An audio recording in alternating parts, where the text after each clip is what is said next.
Fala, meus amigos, sejam todos muito bem-vindos ao canal e hoje eu quero iniciar esse vídeo chamando a atenção de proprietários de alguns veículos da linha Ford e da linha GM, tá? Da linha Chevrolet. E eu tô chamando essa atenção porque já é percebido que no dia a dia das oficinas esses veículos já têm entrado aí com esses problemas que já ocorrem há alguns anos e que eu tenho visto que vai se tornando aí cada vez mais comum e que se nós não tivermos aí a preocupação de levar a informação correta para os nossos clientes, eles vão ter aí prejuízos enormes que muitas vezes podem ser evitados logo no início, mesmo não apresentando um sintoma tão grave, que o que a gente vê são esses carros chegarem às oficinas já apresentando problemas, sérios problemas que muitas vezes se tornam irreversíveis, a não ser a retífica de um motor ou até mesmo a sua substituição. Estou falando hoje, o vídeo em questão é uma EcoSport ano 2019, motor 1.5 3 cilindros. Hoje a gente tem visto bastante conteúdo aí nas redes sociais, nas plataformas aí, mostrando, né, os problemas crônicos aí que ocorre no dia a dia e que não foi diferente com esse carro. Porém, eu quero convidar a todos a participar, a acompanhar, né, esse vídeo até o final, porque nenhum conteúdo que foi visto aí até agora falando desses problemas explicou da forma tão detalhada como eu vou estar explicando para vocês. Vou estar passando aí no mínimo umas 6 dicas para poder identificar com facilidade e precisão esse problema. Estou falando aqui para os colegas mecânicos também, porque muitas dessas dicas aí são dicas técnicas para que o problema seja identificado logo no início, que não seja assim necessário esperar o problema se agravar, para que fique muito claro aí a situação real. Então eu quero parabenizar também a proprietária desse carro. Ela merece os parabéns, porque ela se preocupou com uma simples luz de anomalia acesa. Por que eu digo simples luz? Porque é muito comum a luz de anomalia acender, mostrando ali um problema de ignição, um problema de combustão, um problema de um atuador qualquer, e que isso a gente sabe muito bem, que até então em alguns veículos não traz assim um prejuízo tão grande para o proprietário do carro. Né? Só que agora a gente tem que ficar mais atento a esse tipo de luz que acende no painel, porque ela pode sim trazer uma informação extremamente importante, assim como a luz do óleo, assim como a luz da temperatura. Enfim, é uma luz que hoje não deve ser ignorada de forma alguma, e ela também não deve ser considerada uma luz que acendeu ali registrando um problema e que não caracteriza um problema grave. Eu estou dizendo isso porque esse carro acendeu a luz de anomalia, ele não apresentou falhamento, ele não apresentou falta de desempenho, ele não apresentou nenhum barulho diferente no motor, e mesmo assim a dona desse carro ela se preocupou em querer resolver essa questão a todo custo. E foi dessa forma que ela chegou até nós, através de uma indicação, mais uma vez, para poder estar tentando solucionar isso aqui. Ela já tinha levado para poder ser verificado, né? O profissional fez ali algumas verificações, achou melhor pedir para que ela procurasse um local mais especializado para que pudesse entregar a solução para ela. E foi através de indicação que ela nos procurou. Comecei os diagnósticos, quero estar compartilhando com vocês tanto o passo a passo do diagnóstico, como as dicas que eu quero passar para vocês, que sinceramente, se tem em algum lugar eu ainda não vi. Então vamos lá, mais uma vez, e desenrolar essa situação aqui. Muito bem, meus amigos, aqui dentro do veículo já para poder fazer o diagnóstico via scanner. Vocês podem observar aí, é um carro com 78 mil quilômetros. Vou conectar o nosso scanner aqui, para poder mostrar aí o código de falha que armazena e o desdobramento aí do diagnóstico através desse código que nos mostra. Tá aqui já conectando com o sistema. Bom, tá aí. Sistema já conectado com o scanner. Vamos entrar aqui no código de falha, ver o que nos mostra, o que armazenou nesse sistema. E já é possível ver aqui que registrou uma falha intermitente, tá? E o código dela é o P0014, que nos mostra aqui falha no sensor de posição do comando de válvulas. Eu não vou estar funcionando esse carro, gente, porque já foi começado ali algumas desmontagens e já não é mais possível funcionar. Mas uma coisa que a gente sempre foca, né, no diagnóstico com scanner é que não devemos nos apegarmos simplesmente ao que nos mostra de falha armazenada no sistema. A gente sempre tem que procurar ali nas leituras o real motivo dessa falha estar armazenada. Porém, nesse caso, todas as leituras do veículo aqui, elas se encontravam tudo dentro ali da faixa de funcionamento, não tinha absolutamente nada fora. Como eu disse a vocês, é um problema que ocorre ali com a luz de anomalia acesa, né? Porém não trouxe nenhum sintoma no veículo do tipo assim, falhamento, perda de potência, nada que chamasse a atenção a ponto do condutor perceber e até nós aqui dentro da oficina mesmo. Então, trabalhando em cima desse código que foi armazenado, entramos com o osciloscópio para quê? Se ele está me dando aqui uma falha de posição do comando de válvulas, o primeiro passo é verificar o sincronismo desse motor. Entramos com o osciloscópio então, e a partir daí começamos o desdobramento desse problema. Vou estar mostrando para vocês agora na tela do computador a imagem capturada aí de sincronismo, e a gente vai conversando e eu vou estar mostrando aí, dando as dicas que eu falei para vocês de como identificar com facilidade. Tá joia? Vamos lá para poder ver então aí a imagem de sincronismo desse motor. Bom, muito bem, nossa imagem de sincronismo ela já está na tela. O que foi verificado inicialmente aqui foi justamente a posição aí dos comandos de válvulas em relação à nossa roda fônica e o nosso virabrequim. Esse gráfico azul aqui, ele é o comando de admissão, tá? E esse outro gráfico aqui é o comando de escapamento. Coloquei aqui, utilizando aqui os cursores, para poder ver a real posição do comando de válvulas em relação à roda fônica. O que nós percebemos aqui é que esse motor ele perdeu o sincronismo apenas meio dente de cada comando. Se nós observarmos aqui o final do primeiro dente maior, que teria que estar coincidindo aqui no dente 7, ele está aqui no dente 6,5. E aqui, que é o início do segundo dente maior, que teria que estar coincidindo aqui no dente 51, ele está coincidindo aqui no dente 51,5, ou seja, meio dente fora de sincronismo em cada comando. Aí você pode perguntar, então, beleza, matou a charada, o problema era esse. Não. Até porque meio dente fora, nesse sistema aqui, nesse caso, a gente não consegue sincronizar. Então não se trata desse meio dente fora em cada comando o problema principal desse carro. Então a primeira dica, gente, que fica é essa daí. Acendeu luz de painel, acendeu a luz de anomalia, melhor dizendo. Entrou com o scanner, deu algum tipo de falha voltado a sincronismo, o primeiro passo, confere o sincronismo. Sincronismo está ok, ou muito próximo do que tem que ser, não pule etapas, tá? Continue trabalhando, focado nessa falha registrada, porque você vai encontrar algum tipo de problema ali. Então agora eu vou estar passando aqui outra tela, para mostrar mais um teste para vocês aí, de como que foi o passo a passo aqui até chegar no fator determinante ali.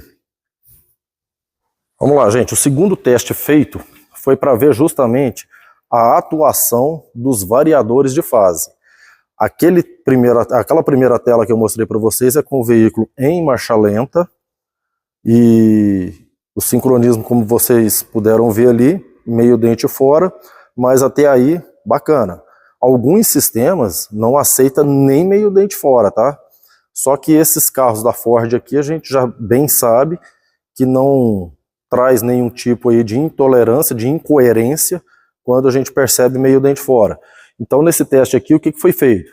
Já com o motor acelerado, foi colocado ali uma rotação de 2.500 RPM e o que deveria ter acontecido aqui nesse momento? Deveria ter acontecido o que a gente chama de variação de posição do comando por conta da atuação, né, dos variadores de fase.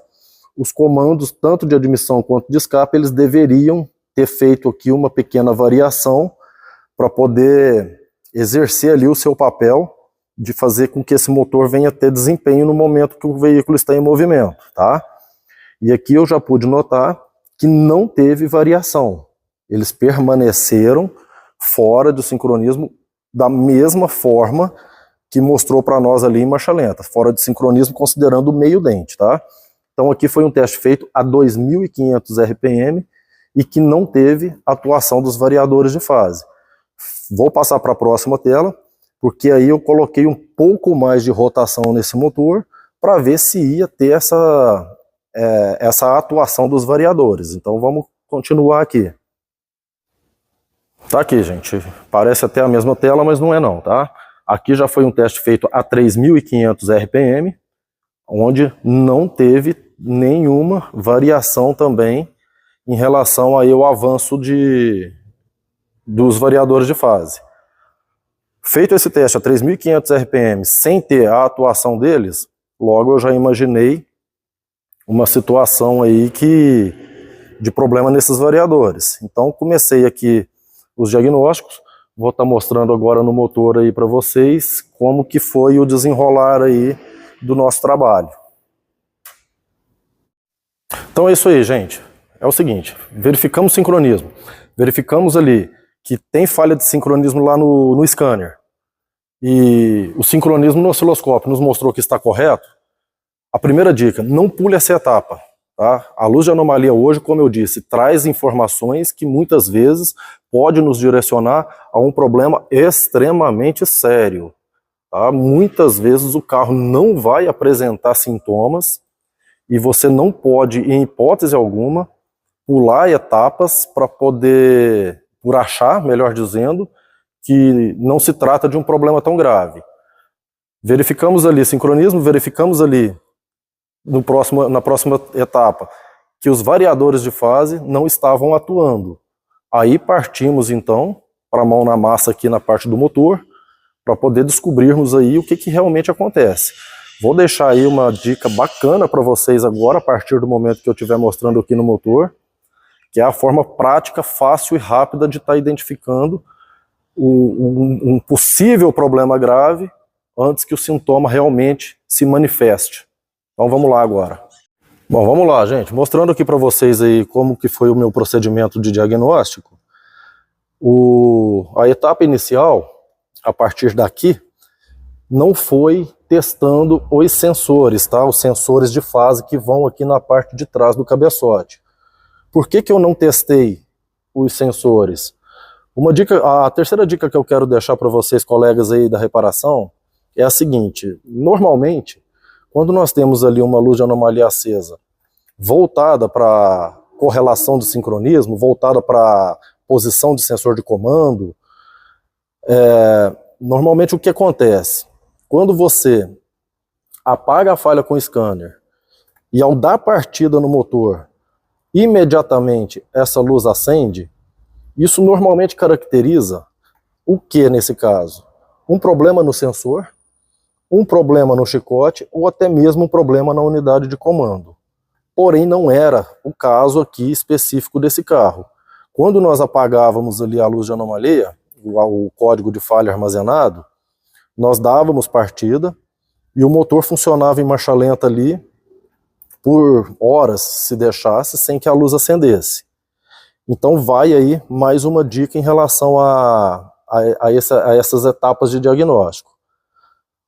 Apagou a falha, deu partida, a luz acendeu imediatamente após a partida, caracteriza problema no sensor, no chicote ou até mesmo na unidade de comando. Aí sim tem que ser verificado aí essa parte. Apagou a falha, deu partida, o motor acendeu a luz após alguns segundos ou após alguns minutos de funcionamento em marcha lenta, normalmente isso indica um motor fora de sincronismo, tá? Você então veja bem, apagou, deu partida, o motor está lá funcionando em marcha lenta. Passou aí alguns segundos ou alguns minutos que seja, a luz acendeu sem que você andasse ou acelerasse o motor, aí sim nós temos aqui um indício muito forte de falha de sincronismo. E agora a terceira etapa aqui desse diagnóstico. Você apagou o código de falha.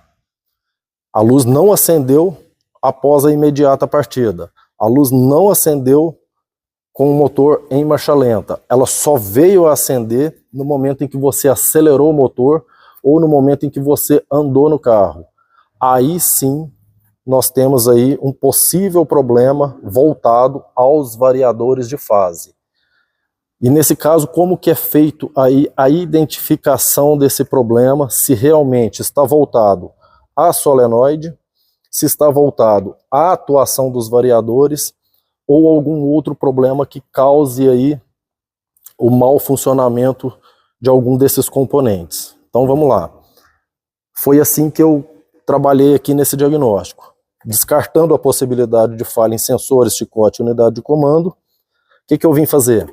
Vim testar com o osciloscópio aqui a solenoide, né, a solenoide aqui dos variadores. Porém, antes de espetar aqui as agulhas do osciloscópio, eu falei, não, eu vou tirar ela para poder ver como que está a integridade física. E quando eu tirei, praticamente a resposta aqui do problema já veio à tona. Deixa eu mostrar aqui para vocês. Aqui nós temos a tela, né, as telinhas aqui, que protege aqui o componente mecânico aqui dentro. E quando eu tirei, gente, isso aqui estava impregnado de sujeira. Tinha bastante sujeira aqui, já não tem mais, porque eu chamei a proprietária desse veículo aqui para mostrar para ela, passar para ela alguns possíveis problemas e a forma como nós iríamos ter que dar continuidade no trabalho. Então eu limpei aqui para poder estar mostrando para ela. Não foi possível eu estar mostrando aí antes para vocês. Mas isso aqui estava impregnado. E era uma sujeira característica assim de material da correia dentada. A gente sabe muito bem os problemas que essas correias dentadas aí banhadas a óleo têm trazido aí para nós nas oficinas e para os donos dos veículos. Partindo dessa primeira análise, o que eu fiz? Removi a segunda válvula que vai aqui atrás, e a mesma válvula, e a mesma situação foi encontrada na segunda válvula ali, que é a válvula de variação do comando de escape. Ela totalmente impregnada de resíduo. O que foi feito então após essa verificação aqui? Tirei a tampa de válvulas, vou tirar para vocês darem uma olhada ali, para poder ver a integridade física dessa correia. E aí eu vou mostrar como que está a situação ali. Gente, então aqui, ó, como vocês podem observar, é um motor que está limpo, é um motor que não teve aí nenhum início de verniz para se tornar borra mais adiante. E o que me chamou a atenção, que quando eu removi essa válvula aqui, que ela tinha esses resíduos, né, acumulado nela, o que eu fiz? Eu passei o dedo aqui no alojamento onde ela vai instalada e percebi que o óleo que sai daqui, ele estava assim uma espécie de óleo arenoso. Então foi onde me chamou a atenção para poder fazer a verificação dessa correia. Vou tentar aproximar aqui, eu sei que pelo vídeo vai ficar um pouco difícil de vocês verem a realidade da coisa aqui, mas eu vou tentar aproximar um pouco mais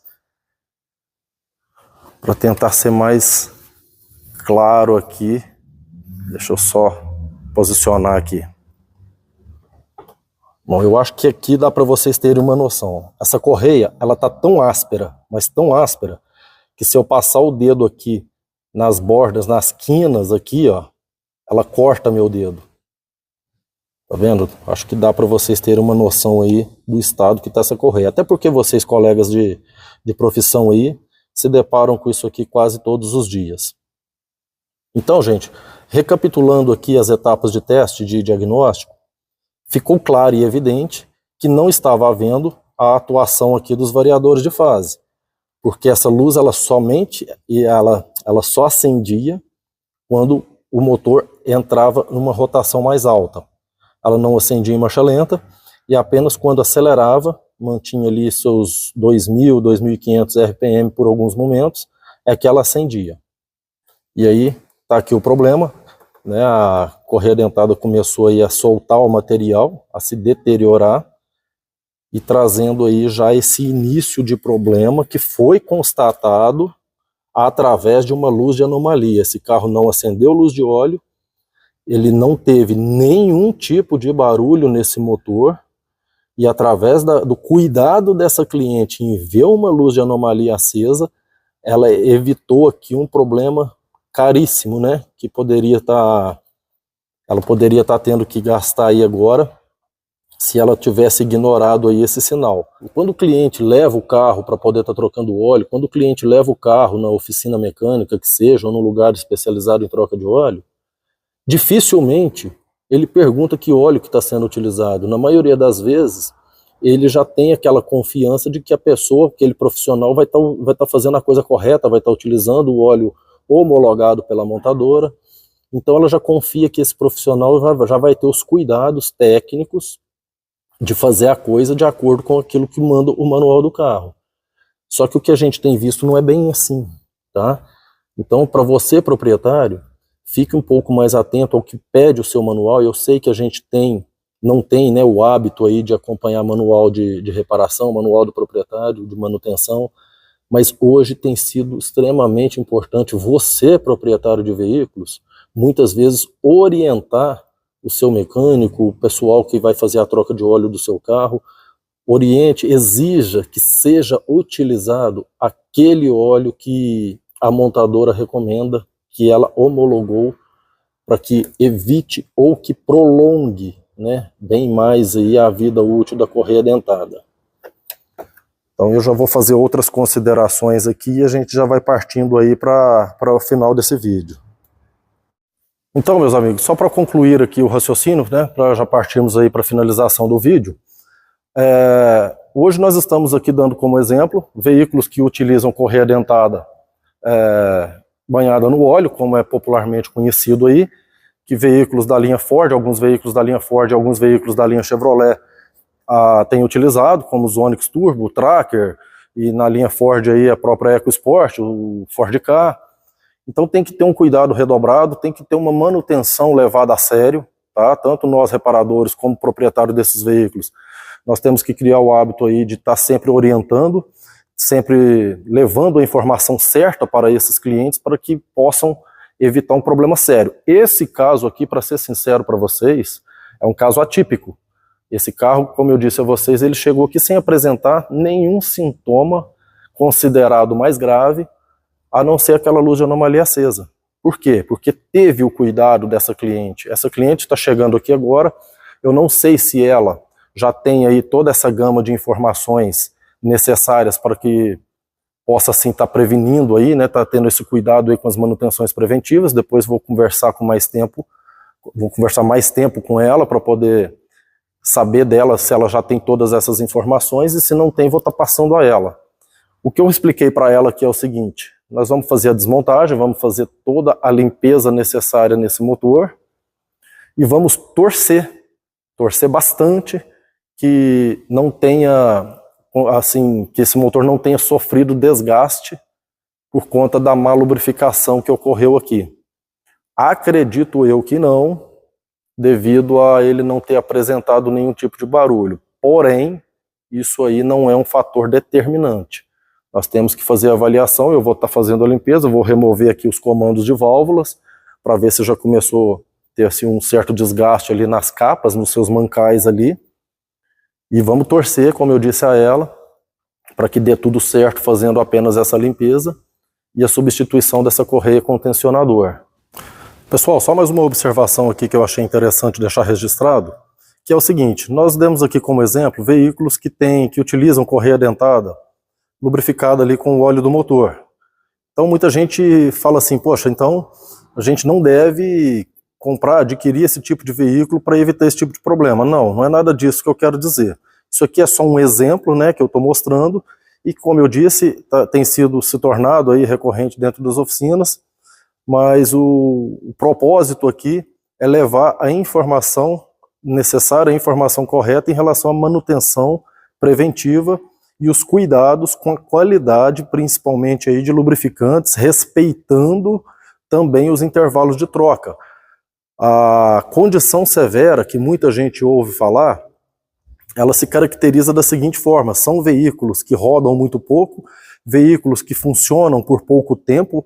A dar exemplo aí, aquele tipo de veículo onde a pessoa funciona para sair de casa e já chega no local de trabalho, desliga ali o carro, ele já fica desligado ali por um bom tempo, depois funciona naquele horário de almoço, volta para o trabalho, volta para casa no final do dia, faz ali